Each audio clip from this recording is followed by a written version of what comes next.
இன நல்லிணக்கத்தையும் புரிந்துணர்வையும் மேம்படுத்தும் நோக்கில் முன்னெடுக்கப்பட்ட அபேதம் சமாதான கண்காட்சி மாசி மாதம் 1ஆம் திகதி கடந்த ஞாயிற்றுக்கிழமை யாழ்ப்பாணத்தில் நடைபெற்றது.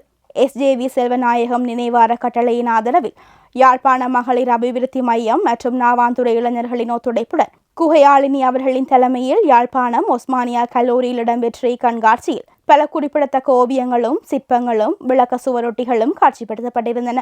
பல்வேறு இனக்குழுக்களிடையே குறிப்பாக வடக்கு கிழக்கு தமிழர்கள், மலையக தமிழர்கள் மற்றும் இஸ்லாமிய தமிழர்களிடையே நல்லிணக்கத்தை வளர்த்து மனித மாண்பு, சமத்துவ வாய்ப்பு, பல்வகைமைக்கு மரியாதை அளிக்கும் இவ்வறக்கட்டளையின் தொலைநோக்கு பார்வையின் படிவாள இனக்குழுக்களை ஊக்குவிக்கும் முயற்சியாக இக்கண்காட்சி முன்னெடுக்கப்பட்டது.